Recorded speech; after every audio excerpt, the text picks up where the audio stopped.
Praise the Lord. ദൈവത്തിൻ്റെ ധന്യമുള്ള നാമം വാഴ്ത്തപ്പെടുമാറാകട്ടെ. ഈ വിശുദ്ധ ദിനത്തിൽ ദൈവവചനമായിട്ട് കടന്നു വരുവാൻ സർവശക്തനായ ദൈവം സഹായിച്ച അവൻ കൃപയ്ക്കായിട്ട് നന്ദിയോടെ ദൈവത്തിന് സ്തോത്രം ചെയ്യുന്നു. ഈ ശനിയാഴ്ച ഈ പ്രഭാതത്തിൽ, ഈ നല്ല ദിവസത്തിൽ പ്രഭാത മന്നയിലേക്ക് കർത്താവായ യേശു ക്രിസ്തുവിന്റെ നാമത്തിൽ ഏവരെയും സ്വാഗതം ചെയ്യുന്നു. ഇത് യഹോവ ഉണ്ടാക്കിയ ദിവസം. ഇന്ന് നാം സന്തോഷിച്ച് ആനന്ദിക്കുക. ആമേൻ. ആമേൻ. സ്തോത്രം.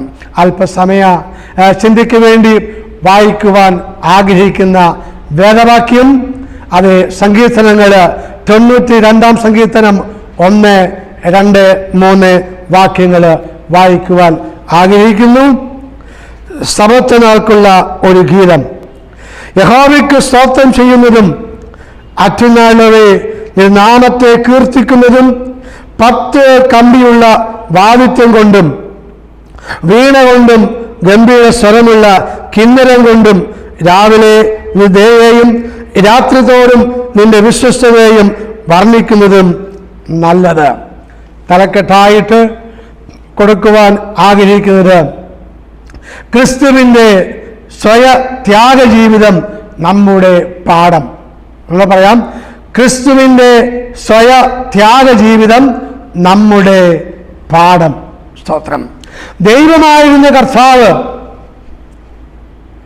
ദൈവത്വം മുറുകെ പിടിച്ചു കൊള്ളണം എന്ന് വിചാരിക്കാതെ ദാസരൂപമെടുത്ത് വേഷത്തിൽ മനുഷ്യനായി ഈ ലോകത്തിലേക്ക് വരുവാൻ ഇടയായിത്തീർന്നു.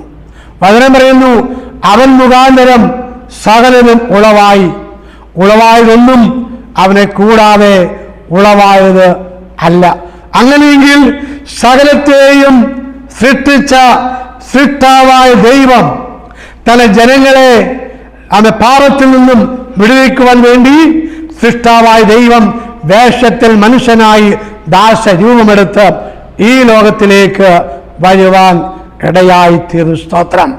ഫിലിപ്പിയ ലേഖനം 2-ാം അധ്യായം 5, 6, 7 വാക്യങ്ങളിൽ ഇപ്രകാരം വായിക്കുന്നുണ്ട്. ഫിലിപ്പിയ ലേഖനം 2-ാം അധ്യായം അതിൻ്റെ 5, 6, 7 വാക്യങ്ങൾ അത് ഇപ്രകാരം വായിക്കുന്നുണ്ട്. ക്രിസ്തുയേശുവിലുള്ള ഭാവം തന്നെ നിങ്ങളിലും ഉണ്ടായിരിക്കട്ടെ. ക്രിസ്തുയേശുവിൽ ഉള്ള ഭാവം തന്നെ നിങ്ങളിലും ഉണ്ടായിരിക്കട്ടെ. സ്തോത്രം. അതേ ദൈവമായിരുന്ന കർത്താവായ യേശു ക്രിസ്തു തന്റെ ദൈവത്വം മാറ്റിവെച്ചു. സ്തോത്രം. ആമേൻ. എന്തിനെ കാണിക്കുന്നു? താഴ്മയെ കാണിക്കുന്നു, സൗമ്യതയെ കാണിക്കുന്നു, വിനയത്തെ കാണിക്കുന്നു. സ്തോത്രം. ആമേൻ. അതെ, സ്വയത്യാഗം ദൈവിക മനോഭാവത്തെ കാണിക്കുന്നു. സ്തോത്രം. ആമേൻ. അത് അനുസരണത്തെ കാണിക്കുന്നു. ആമേൻ. സ്തോത്രം. സ്വയത്യാഗം സ്നേഹത്തെ പ്രകടിപ്പിക്കുന്നു. സ്തോത്രം.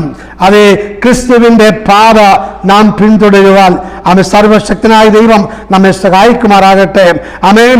സ്വയത്യാഗത്തിന്റെ പരിണിത ഫലം അത് മഹത്വത്തിലേക്ക് എടുക്കപ്പെടുവാൻ ഇടയായിത്തീരും. സ്തോത്രം. ഇവിടെ വായിച്ച വേദവാക്യം ഫിലിപ്പിയ ലേഖനം 2-ാം അധ്യായം അതിൻ്റെ 5-ാം വാക്യമാണ്. അത് ഇപ്രകാരം വായിക്കുന്നു, ക്രിസ്തുയേശുവിലുള്ള ഭാവം തന്നെ നിങ്ങളിലും ഉണ്ടായിരിക്കട്ടെ. സ്തോത്രം. ക്രിസ്തുയേശുവിനുള്ള ഭാവം. എന്താണ് ഭാവം? മത്തായി 11-ാം അധ്യായം 29-ാം വാക്യം ഇപ്രകാരം വായിക്കുന്നുണ്ട്, ഞാൻ സൗമ്യതയും താഴ്മയും ഉള്ളവൻ ആകയാൽ എൻ്റെ നുകം ഏറ്റുകൊണ്ട് എന്നോട് പഠിപ്പിൻ, എന്നാൽ നിങ്ങളുടെ ആത്മാക്കൾക്ക് ആശ്വാസം കണ്ടെത്തും. 1 സൗമ്യത, 2 താഴ്മ. സ്തോത്രം. എവിടെ താഴ്മയുണ്ടോ, എവിടെ സൗമ്യതയുണ്ടോ അവിടെ വിനയമുണ്ട്, അവിടെ ഉയർച്ചയുണ്ട്. സ്തോത്രം. ആമേൻ. സ്തോത്രം. 1 യോഹന്നാൻ 2-ാം അധ്യായം 6-ാം വാക്യം, അവനിൽ വസിക്കുന്നു എന്ന് പറയുന്നവൻ അവൻ നടന്നതുപോലെ നടക്കേണ്ടത് ആകുന്നു. അങ്ങനെയെങ്കിൽ യേശു ക്രിസ്തുവിൽ നാം വസിക്കുന്നു എന്ന് പറയുന്നുവെങ്കിൽ യേശു ക്രിസ്തു നടന്നതുപോലെ നാം നടക്കേണ്ടത് ആകുന്നു. സ്തോത്രം. സൗമ്യതയിലും താഴ്മയിലും മനോവിനയത്തിലും നാം നടക്കുവാൻ ഇടയാകണം. ക്രിസ്തുയേശുവിലുള്ള ഭാവം തന്നെ നിങ്ങളിലും ഉണ്ടായിരിക്കട്ടെ. അവൻ ദൈവരൂപത്തിൽ ഇരിക്കെ ദൈവത്തോടുള്ള സമത്വം മുറുകെ പിടിച്ചുകൊള്ളണം എന്ന് വിചാരിക്കാതെ ദാസരൂപമെടുത്ത് മനുഷ്യ സാദൃശ്യത്തിലായി തന്നെത്താൻ ഒഴിച്ച് വേഷത്തിൽ മനുഷ്യനായി വിളങ്ങി തന്നെത്താൻ താഴ്ത്തി മരണത്തോളം ക്രൂശിലെ മരണത്തോളം തന്നെ അനുസരണമുള്ളവനായി തീർന്നു. ആമേൻ. സ്തോത്രം. എന്തായി തീർന്നു? ആമേൻ. അനുസരണം ഉള്ളവനായി തീർന്നു. സ്തോത്രം.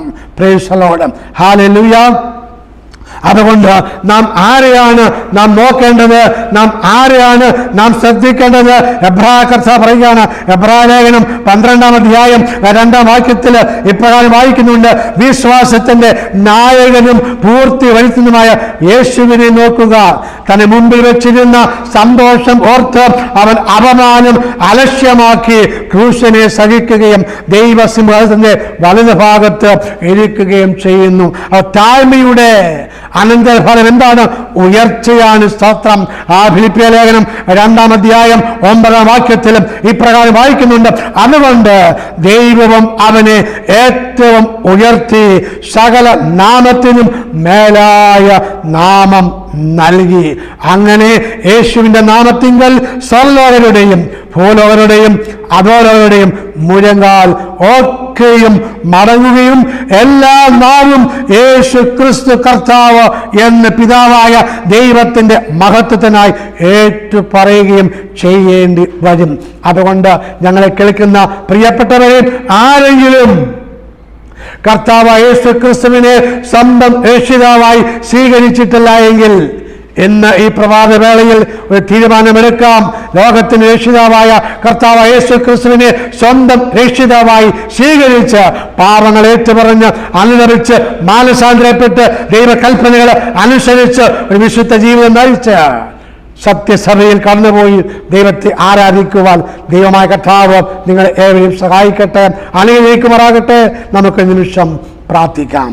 സ്വർഗത്തിനും ഭൂമിക്കും നാഥനായിരിക്കുന്ന വാഴ്ത്തപ്പെട്ട ദൈവമേ, സ്വർഗീയ നല്ല പിതാവേ, ഈ നല്ല പ്രഭാതവേളയ്ക്കായി സ്തോത്രം ചെയ്യുന്ന കർത്താവേ, ഇന്ന് വഴി കേട്ട എല്ലാവരെയും ദൈവകരങ്ങളിലേക്ക് ഏൽപ്പിച്ച് പ്രാർത്ഥിക്കുന്ന കർത്താവേ, അനുഗ്രഹിക്കണം, സഹായിക്കണമെന്ന് അങ്ങയോട് പ്രാർത്ഥിക്കുന്ന കർത്താവേ. ഇന്ന് ആരെങ്കിലും കർത്താവേ പുതിയ തീരുമാനം എടുത്തുവെങ്കിൽ അവരെ ഏൽപ്പിച്ച് പ്രാർത്ഥിക്കുന്നു. ലോക രക്ഷിതാവായ കർത്താവായ യേശു ക്രിസ്തുവിനെ സ്വന്തം രക്ഷിതാവായി സ്വീകരിച്ച് ദൈവകൽപ്പന അനുസരിച്ച കർത്താവേ, ദൈവസഭയിൽ കടന്നുപോയി ദൈവത്തെ ആരാധിക്കുവാൻ നിത്യജീവൻ നേടുവാൻ അവരെ സഹായിക്കണമെന്നും അങ്ങയോട് പ്രാർത്ഥിക്കുന്നു. സകല മാനവും മഹത്വവും പുകഴ്ചയും അങ്ങേക്ക് അർപ്പിക്കുകയാണ്. പ്രാർത്ഥന കേട്ട് ഞാൻ സ്തോത്രം ചെയ്യുന്നു. കർത്താവായ യേശു ക്രിസ്തുവിന്റെ ധന്യമുള്ള നാമത്തിൽ തന്നെ ആമേൻ. സർവശക്തനായ ദൈവം ഏവരെയും സഹായിക്കുമാറാകട്ടെ, അനുഗ്രഹിക്കുമാറാകട്ടെ. ഒരു നല്ല ദിവസം നേരുന്നു. ആമേൻ, ആമേൻ, ആമേൻ.